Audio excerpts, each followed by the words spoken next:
السلام علیکم ورحمۃ اللہ وبرکاتہ۔ بسم اللہ الرحمن الرحیم، الحمد للہ رب العالمین وبہ نستعین والصلاة والسلام علی رسولہ الامین نبینا محمد وعلی آلہ واصحابہ اجمعین، اما بعد۔ محترم حاضرین، اسلامی بھائیوں، بزرگوں، نوجوانوں، عزیز بچوں اور پردہ نشین خواتین اسلام، سب سے پہلے ہم اللہ رب العالمین کا شکر ادا کرتے ہیں کہ اس نے ہمیں رمضان کا مہینہ نصیب کیا۔ سبحان اللہ وبحمدہ سبحان اللہ العظیم۔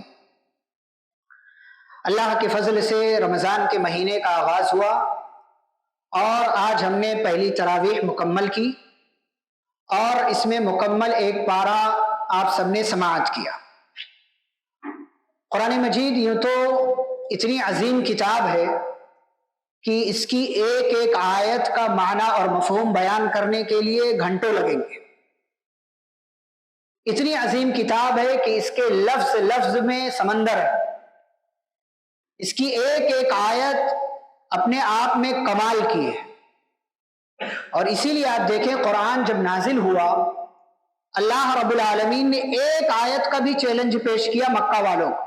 مکہ والے کہتے تھے کہ یہ اللہ کی کتاب نہیں ہے، یہ محمد صلی اللہ علیہ وسلم نے اپنی طرف سے گڑھ لیا ہے۔ تو اللہ نے کہا فَلْيَأْتُوا بِحَدِيثٍ مِثْلِهِ إِن كَانُوا صَادِقِينَ، ان سے کہو کہ جیسی ایک آیت لے آئیں اگر اپنے دعوے میں سچے ہیں تو۔ اور آپ جانتے ہیں عربی زبان پر ان کو مکمل کنٹرول تھا، لیکن یہ کنٹرول، یہ صلاحیت ہونے کے باوجود مکہ والے قرآن جیسی ایک آیت بھی پیش نہیں کر سکے۔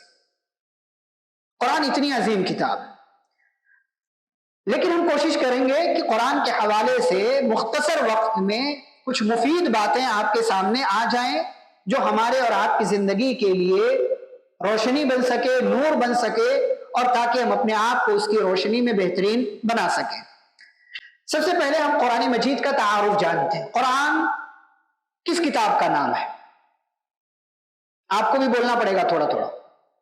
قرآن کس کتاب کا نام ہے؟ اللہ کی۔ مختصر ہم جانتے ہیں، لیکن اس کا انٹروڈکشن اگر آپ سے کوئی پوچھ لے تو کیا کہیں گے آپ؟ صرف اتنا کہہ دینا کافی نہیں کہ قرآن اللہ کی کتاب۔ قرآن اللہ کی کتاب ہے، اللہ کا کلام ہے۔ کیسا کلام؟ المعجز، جو اپنے آپ میں معجزہ ہے۔ المتعبد بتلاوتہ، کہ جس کو پڑھنے سے عبادت مقصود ہوتی۔ قرآن، آپ دنیا کی کوئی بھی کتاب پڑھیں وہ عبادت نہیں ہے، اس پر آپ کو ثواب ملے گا۔ آپ حدیث بھی پڑھیں نا تو آپ کو ثواب ملے گا، لیکن وہ عبادت نہیں ہے۔ لیکن قرآن پڑھنا یہ عبادت ہے۔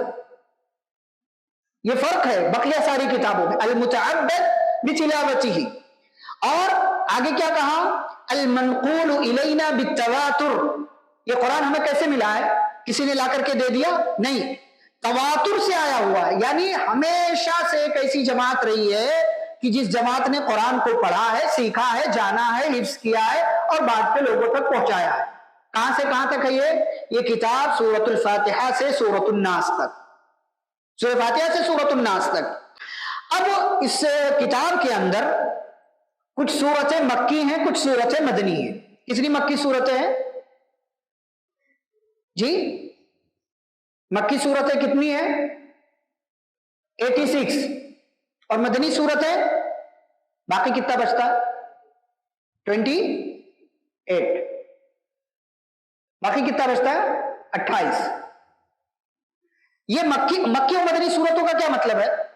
مکی صورتیں جو مکہ میں نازل ہوئی، مدنی صورتیں جو مدینہ میں نازل ہوئی۔ لیکن ایک اور فرق ہے، ایک اور جو ہے تعارف بتاتے علماء کہ مکی صورتوں کا مطلب وہ صورتیں جو ہجرت سے پہلے نازل ہوئی، چاہے آپ صلی اللہ علیہ وسلم کہیں بھی رہے ہو، اور مدنی صورتیں وہ صورتیں جو مدینے میں جانے کے بعد نازل ہوئی، چاہے وہ کہیں بھی آپ صلی اللہ علیہ وسلم رہے، اس کو مدنی صورتیں کہا جاتا ہے۔ قرآن کی آیتوں کی تعداد کتنی ہے نا؟ 4 6 سب کو معلوم، 6 6 6 6 غلط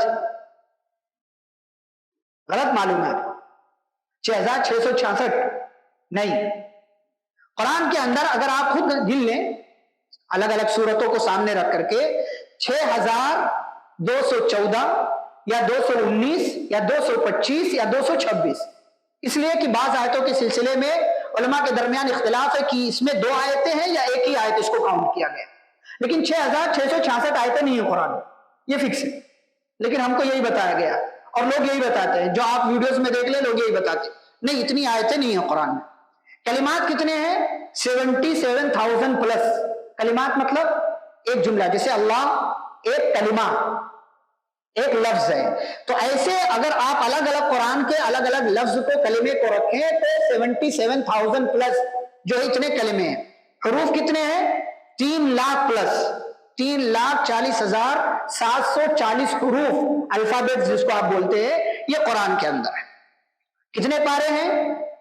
30۔ شیعہ کیا کہتے ہیں؟ 40۔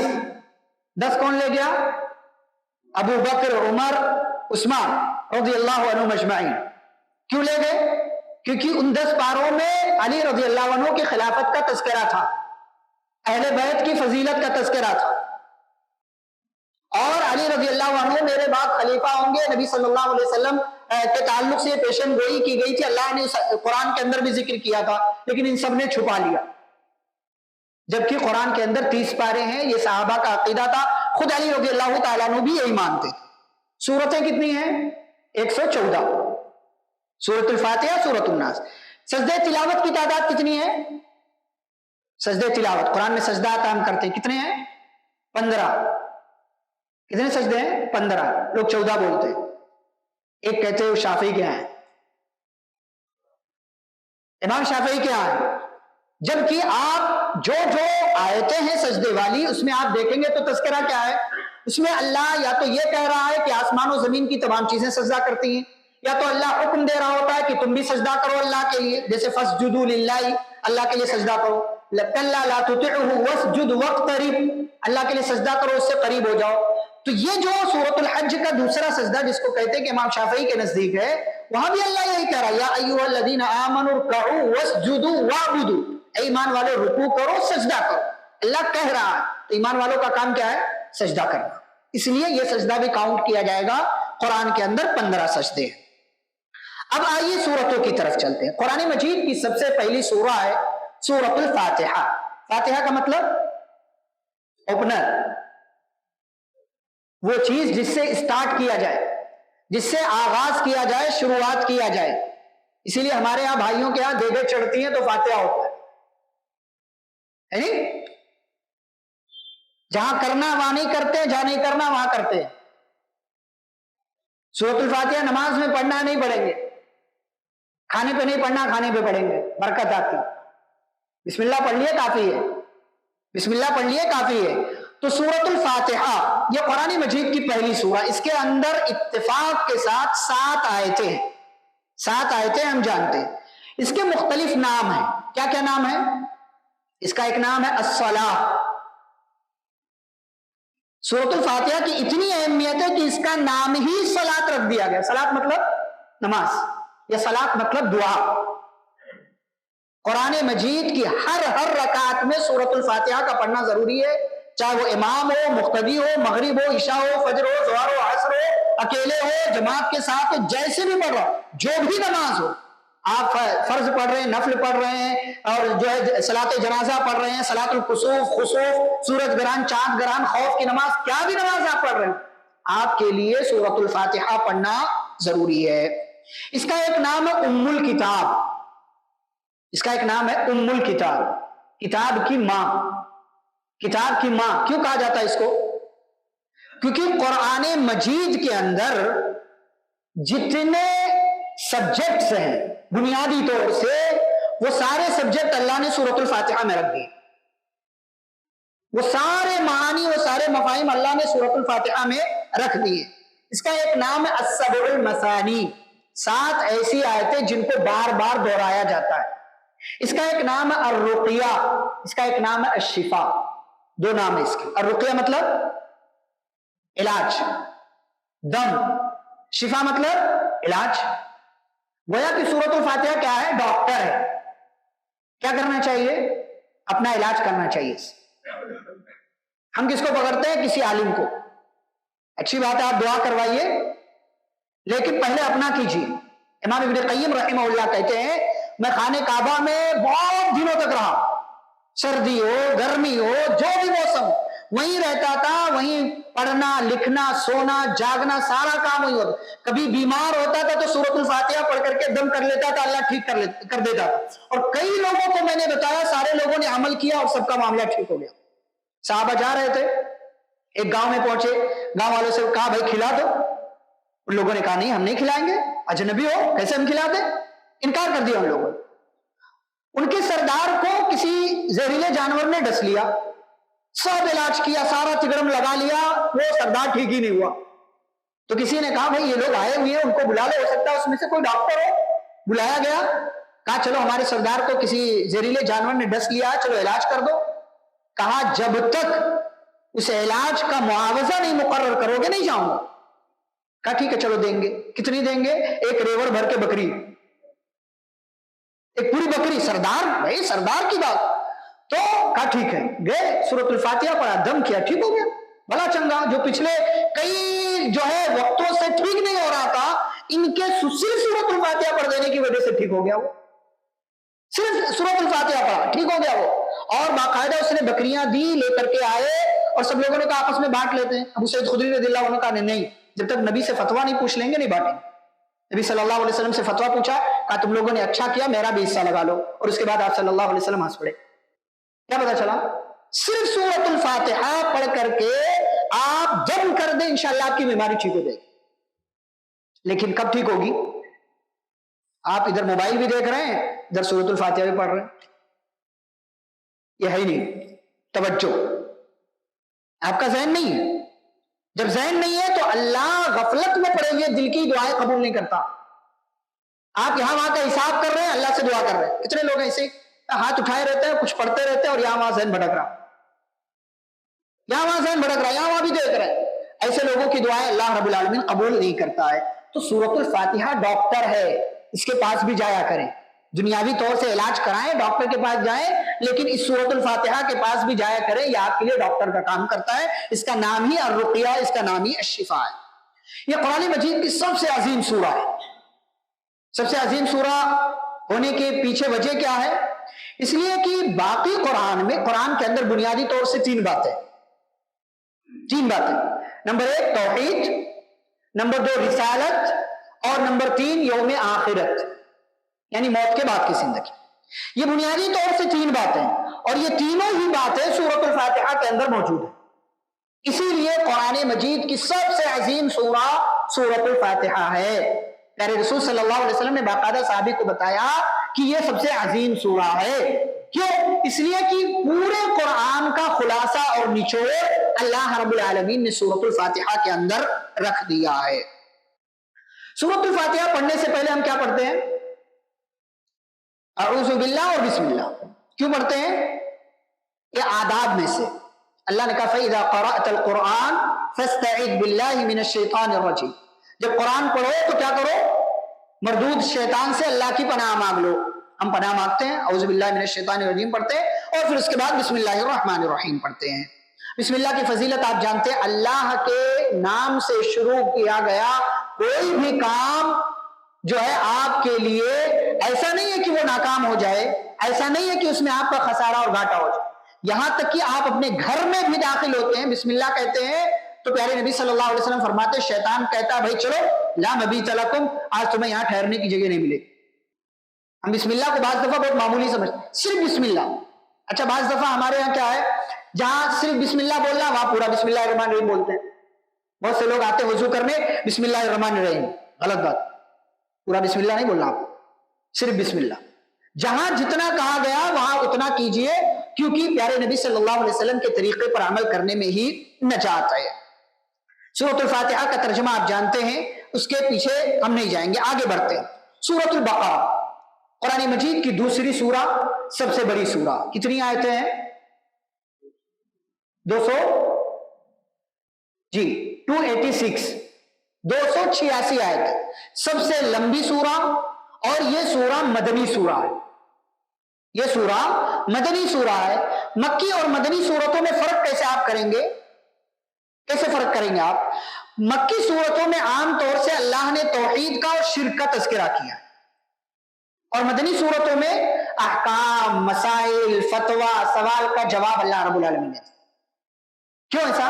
اس لیے کہ مکہ کی زندگی میں حالات نہیں تھے تو صرف توحید اور شرک پر بات ہو رہی تھی، لیکن جب مدینہ کی زندگی میں حالات ٹھیک ہو گئے تو اللہ نے بہت ساری باتوں کا مدینہ کے اندر حکم دیا کہ یہ کام کرنا ہے، یہ کام کرنا ہے، اس سے بچنا، اس سے بچنا، حلال و حرام کی پوری تفصیل اللہ نے مدینے کے اندر نازل کی ہے۔ تو سورۃ البقرہ یہ مدنی سورہ، بقرہ مطلب گائے، اس سورہ کے اندر گائے کا تذکرہ ہے، اسی مناسبت سے اس سورہ کو سورۃ البقرہ کہا جاتا ہے۔ اس کی فضیلت کیا ہے؟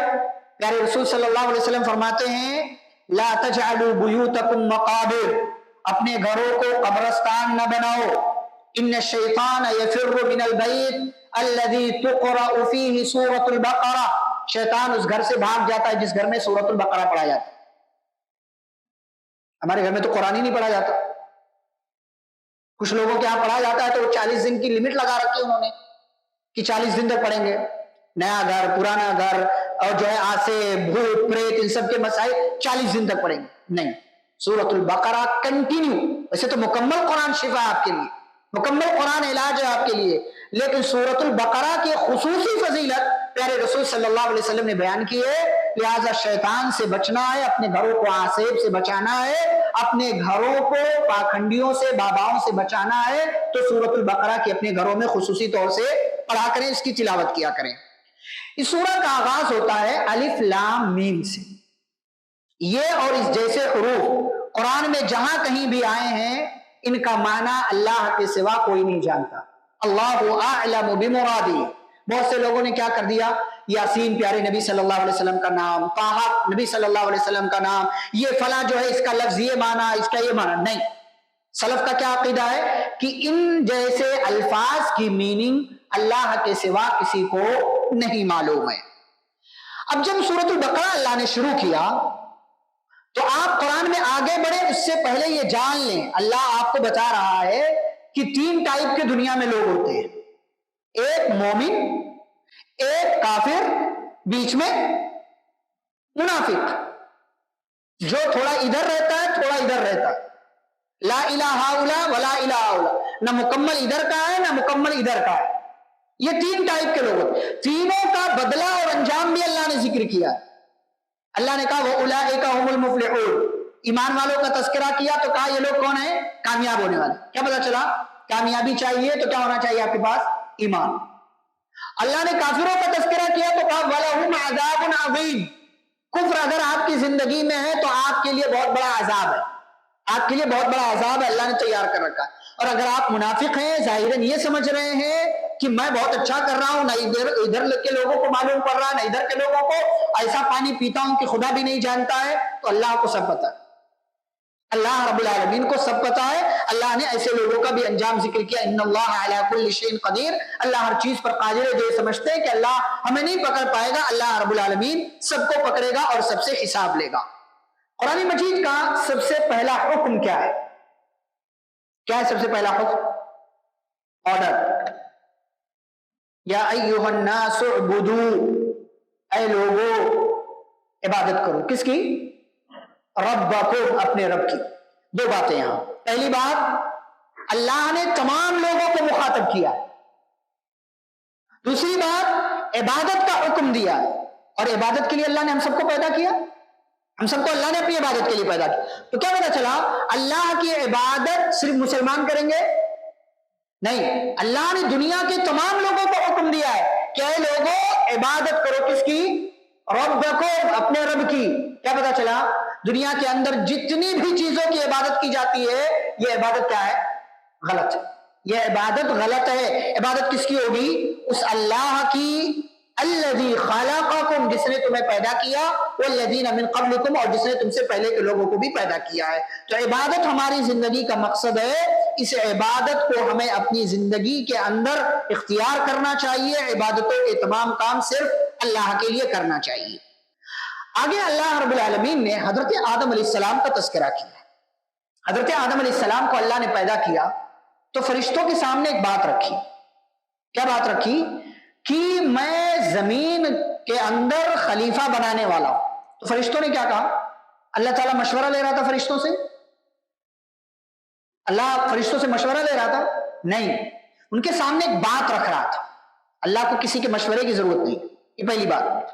دوسری بات، فرشتوں نے اللہ کے سامنے یہ بات رکھی کہ اللہ ایسی مخلوق بنانے کی کیا ضرورت ہے جو زمین میں جا کر کے فتنہ اور فساد مچائے گی؟ تو کیا فرشتے عالم الغیب ہیں؟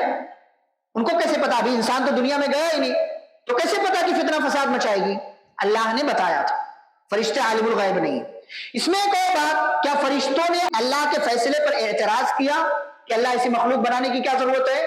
نہیں، بلکہ وہ ایک سوال کر رہے تھے کہ ایسی مخلوق ہم کافی ہے نا اللہ تیری عبادت کے لیے، ایسی مخلوق بنانے کی ضرورت ہی کیا ہے کہ جو مخلوق جا کر کے زمین میں فتنہ اور فساد مچائے؟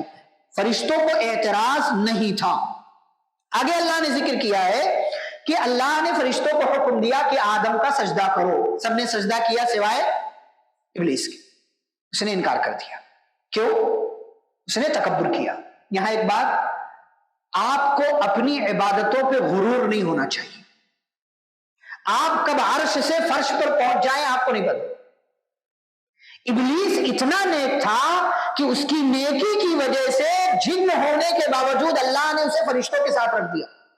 اتنا نیک تھا، ایک نمبر کا پرہیزگار متقی، لیکن صرف ایک سجدے سے انکار کیا، اللہ نے مردود کرا دیا. وَإِنَّ عَلَيْكَ اللَّعْنَةَ إِلَىٰ يَوْمِ الدِّينِ، تجھے قیامت تک تیرے اوپر لعنت، قیامت تک ایک لعنت. ایک سجدے کا انکار. ہم کتنے سجدوں کا انکار کر رہے ہیں؟ کہہ کر کے نہیں کر رہے ہیں، لیکن عمل نہ کر کے ہم بہت سارے سجدوں کا انکار کر رہے ہیں. تو اچھا، ابلیس جناتوں میں سے تھا، یہ بھی عقیدہ ہونا چاہیے آپ کا. آگے اللہ نے بنی اسرائیل کا تذکرہ کیا ہے. بنی اسرائیل کا تذکرہ تفصیل سے انشاءاللہ آگے جو پارہ نمبر 19 آئے گا 20 آئے گا اس میں ہم انشاءاللہ تفصیلی تذکرہ کریں گے. آگے اللہ نے دلوں کی سختی بیان کی ہے. یہ دل جو ہے نا، یہ دل کیا ہے؟ اللہ نے گوشت کا ایک لوتھڑا بنایا. پیارے رسول صلی اللہ علیہ وسلم فرماتے ہیں یہ ٹھیک رہتا ہے سب ٹھیک، یہ بگڑ جاتا ہے سب بگڑ جاتا ہے، سب بگڑ جاتا ہے. الا من اتى الله بقلب سلیم، قیامت کے دن نجات کس کو ملے گی؟ جو صاف ستھرا دل لے کر کے آئے گا، جس دل میں صرف اللہ کی محبت ہوگی، جس دل میں شرک نہیں، کفر نہیں، نفاق نہیں. ایسے ہی دل کو اللہ رب العالمین قیامت کے دن نجات دینے والا. اور بعض دفعہ دل اتنے سخت ہو جاتے ہیں، اللہ کہتے ہیں کہ پتھر سے بھی زیادہ سخت ہو جاتے ہیں. دل کو نرم کیسے کریں گے؟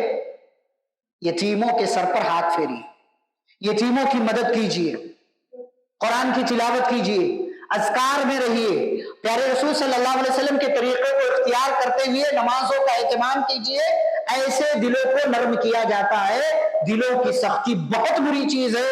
ایک انسان کا دل سخت ہو جائے، یہاں سے باتیں اس کو سنائی جائیں لیکن کوئی اثر نہیں ہوگا. دل اگر ایک بار سخت ہو جاتا ہے تو پتھر سے بھی زیادہ سخت ہو جاتا ہے. اتنا سخت کہ جنت کا بھی تذکرہ ہو، جہنم کا تذکرہ ہو، قبر کا تذکرہ ہو، لیکن پھر ایسے دل پر کوئی اثر نہیں ہوتا. اور ایسے دل کوئی بھی بات اللہ کی اور اس کے رسول صلی اللہ علیہ وسلم کی قبول نہیں کرتے ہیں. پیارے نبی صلی اللہ علیہ وسلم کا مقام و مرتبہ کیا ہے؟ ایک واقعے سے آپ اندازہ کریں کیا کمال. پیارے نبی صلی اللہ علیہ وسلم، لوگ آتے تھے نبی صلی اللہ علیہ وسلم کے پاس تو کہتے تھے رائنا. رائنا یہ عربی زبان کا لفظ، اس کا مطلب کیا ہے؟ ہمارا خیال کرو، ہمارا خیال کرو. یہودی آتے تھے تو اسی لفظ کو تھوڑا سا زبان گھما کر کے استعمال کرتے تھے. کیا کہتے تھے؟ رائنا. رائنا کا مطلب کیا بتایا میں نے؟ ہمارا خیال کرو. جب رائنا کہہ دیا تو کیا مطلب ہو گیا؟ ہمارے چرواہے. بات کہاں سے کہاں پہنچ گئی؟ رائنا رائنا، یہ اس کا مطلب ہمارا خیال کرو. رائنا ہمارے چرواہے. تو صحابہ تو نبی صلی اللہ علیہ وسلم کو اپنی طرف مخاطب کرنے کے لیے کہتے تھے ہمارا خیال کرو، لیکن یہودی آپ کی شان میں گستاخی کرتے ہوئے رائنا کے بجائے رائنا کہتے تھے. نبی صلی اللہ علیہ وسلم کو چرواہا کہتے تھے. اللہ نے ایمان والوں کو حکم دیا لا تقولوا رائنا، ایمان والو آج کے بعد تمہیں یہ لفظ استعمال کرنے کی ضرورت ہی نہیں. کیا پتا چلا؟ جس لفظ سے نبی کی شان میں گستاخی کا اندیشہ بھی ہوتا ہو اس لفظ کے استعمال سے اللہ نے مسلمانوں کو منع کر دیا. یہ ہے پیارے نبی صلی اللہ علیہ وسلم کا مقام, یہ ہے آپ صلی اللہ علیہ وسلم کی عظمت. اس کے بدلے کیا استعمال کرو؟ اللہ نے کہا اس کی جگہ کہو انظرنا, ہماری طرف دیکھیے, ہمارا خیال کیجیے. اور جب نبی صلی اللہ علیہ وسلم بولے واسمعوا تو سنو, وللکافرین عذاب علیم, اور جو نبی صلی اللہ علیہ وسلم کی شان میں گستاخی کر رہے ہیں یہ دراصل کفر کا کام ہے اور کافروں کے لیے دردناک عذاب ہے. آگے اللہ نے ایک بات بیان کی, بڑی اہم بات. ہم لوگ کیا کرتے ہیں, نیکی کرنے کے بعد خوش ہو جاتے ہیں, تراویح پڑھ لیا, نیکی کرنے کے بعد خوش ہو جاتے ہیں, سحری کر لیا, روزہ رکھ لیا. کیا کرنا ہے اس کے بعد؟ عمل کرنے کے بعد کیا کرنا ہے؟ اللہ سے اس کے قبول ہونے کی دعا کرنا ہے. ابراہیم علیہ السلام, اسماعیل علیہ السلام, باپ بیٹے خانہ کعبہ کی تعمیر کر رہے ہیں. دونوں نبی, دونوں رسول, دونوں پیغمبر, اللہ کے محبوب, ایک خلیل اللہ اللہ کے خلیل, ایک ذبیح اللہ اللہ کے ذبیح, دونوں اللہ کے چہیتے ہیں, دونوں اللہ کے سب سے پہلے اور سب سے پیارے گھر کی تعمیر کر رہے ہیں. تعمیر کرتے جا رہے ہیں, کرتے جا رہے ہیں. کیا دعا کر رہے ہیں؟ ربنا تقبل منا, اے ہمارے رب ہماری طرف سے یہ کام قبول کر لے. یہ کام تیرے لیے. کون ہے؟ نبی, پیغمبر. ہم تو ایک سچ زاہد تیری نماز کا انداز, ہائے ہائے احسان جیسے کر دیا پروردگار پر. ہم فجر کی نماز پڑھ لیتے ہیں تو لوگوں کے درمیان اعلان ہے فجر کی نماز پڑھ جاتے, کوئی نیکی کر لیا, کسی کی مدد کر دی, اعلان کر, حج پر جا رہے, عمرے پر جا رہے, اعلان کرتے ہیں. نیکیوں کو چھپانا چاہیے اور ان نیکیوں کے قبول ہونے کی اللہ سے دعائیں کرنا چاہیے. دونوں پیغمبر اچھا کام کر رہے ہیں, نیت میں کوئی بگاڑ نہیں ہے, لیکن اس کے باوجود اس عمل کی قبولیت کی اللہ سے دعا کرتے ہیں, اے اللہ ہماری طرف سے اس کام کو قبول کر لے, بے شک تو سننے والا جاننے والا ہے. تو ہمیں بھی عمل کرنے کے بعد اس کے قبول ہونے کی اللہ سے دعا کرنا چاہیے. اولاد کے تعلق سے ایک بات اللہ نے بیان کی, فرمایا ابراہیم علیہ السلام اور یعقوب علیہ السلام, ان دونوں نبیوں نے اپنی اولاد کو وصیت کی. کیا وصیت کی؟ اے میرے بچوں, ان اللہ اصطفیٰ لکم الدین, اللہ نے تمہارے لیے اس دین کو پسند کر لیا. یعنی یہ دین اسلام اللہ کا انتخاب ہے, کوئی ہماری چوائس نہیں, اللہ نے ہمارے لیے مقرر کیا. لہذا فلا تموتن, لہذا دیکھو جب تمہاری موت آئے تو تم کیا رہو؟ مسلمان رہو, اسلام پر رہو. اپنی اولاد کو ہم نصیحت کریں, اسلام کی اہمیت بتائیں, ایمان کی اہمیت بتائیں, عقیدہ توحید کی اہمیت بتائیں, مضبوطی سے قائم رہنے کی انہیں تعلیم دے اور فکر کرتے رہیں. ہمارے یہاں کیا مسئلہ, اولاد چھوٹی ہے سمجھاتے ہیں, اولاد بڑی ہو جاتی ہے توجہ نہیں دیتے. آگے اللہ نے ایک اور چیز بیان کی. یعقوب علیہ السلام جب بوڑھے ہو گئے, بہت بیمار ہو گئے, ان کو لگا کہ میری موت کا وقت قریب آ گیا, اپنے بچوں کو بلایا. کتنے بچے تھے یعقوب علیہ السلام کے؟ 12. یوسف علیہ السلام کو بھی شامل کرو. 12 بیٹے تھے یعقوب علیہ السلام کے, سب کو بلایا. بلانے کے بعد پوچھتے ہیں, کیا پوچھتے پتہ ہے؟ ما تعبدون من بعدی, بتاؤ میرے بعد کس کی عبادت کرو گے؟ میں مر جاؤں گا, جانے والا ہوں دنیا سے, ابھی تو میرے سامنے تم سب ٹھیک ہو. جو واقعہ آپ جانتے ہیں سورہ یوسف کے حوالے سے, جب سارے لوگ ٹھیک ہو گئے, ایک جگہ رہنے لگے, یعقوب علیہ السلام بیمار ہوئے, ایسا لگا انتقال کر جائیں گے, بلایا, سوال کیا میرے بعد کس کی عبادت کرو گے؟ آپ دیکھیں ایک باپ کو اپنے اولاد کے تعلق سے کتنی فکر ہے, میرے بعد اولاد بگڑ نہ جائے, اپنے دل کو مطمئن کر کے دنیا سے جاؤ, اپنی ذمہ داری نبھاؤ. اور اولاد بھی کیسی بڑی ہو گئی ہے, سارے ہٹے کٹے تندرست ہو چکے, خود اپنے آپ کو مرض الموت میں, بیماری میں پا رہے ہیں. اور ان بیٹوں میں بعض بیٹے یوسف علیہ السلام نبی ہیں, پیغمبر ہیں, پھر بھی اتنی بڑی بڑی اولاد سے پوچھتے ہیں میرے بعد کس کی عبادت کرو. تو بچے کیا کہتے ہیں؟ نعبد الہک, ہم آپ کے معبود کی عبادت کریں گے.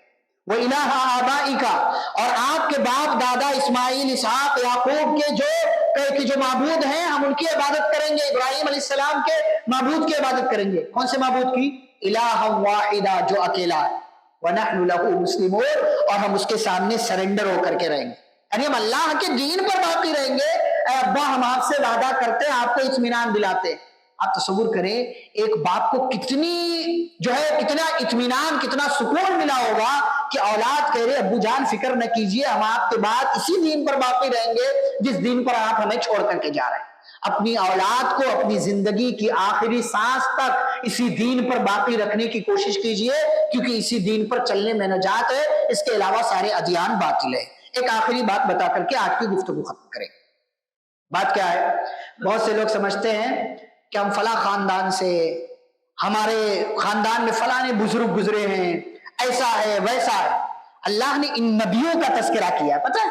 ابراہیم علیہ السلام، اسماعیل علیہ السلام، یعقوب علیہ السلام، یوسف علیہ السلام، ان نبیوں کا تذکرہ کرنے کے بعد کیا کہا؟ تلک امت، یہ کچھ لوگ تھے، آئے اور چلے گئے۔ یہ آئے دو بار ریپیٹ کی اللہ نے، آئے دنیا سے چلے گئے، لہا ما کسبت، انہوں نے جو عمل کیا اس کا بدلہ ان کو ملے گا، وَلَكُمْ مَا كَسَبْتُمْ، تم جو کر رہے ہو تمہارے عمل کا بدلہ تم کو ملے گا۔ اور آگے کیا کہا؟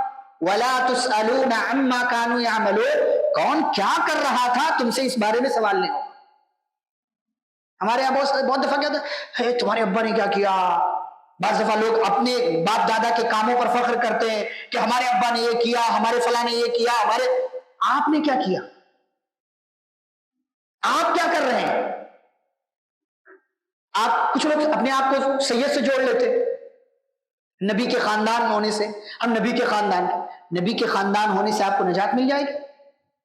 ابو لہب بھی نبی صلی اللہ علیہ وسلم کے خاندان کا چچا ہے، آپ جانتے ہیں۔ اور آج ہی میں نے ایک جگہ پڑھا کہ ابو لہب کے خاندان میں سے کئی لوگ مسلمان ہو گئے، اور وہ مسلمان ہوئے تو وہ بھی سورہ لہب کی تلاوت کرتے تھے، اپنے خاندان کے ایک فرد کے لیے ہلاکت کی دعا کرتے تھے، تبت یدا ابی لہب وتب۔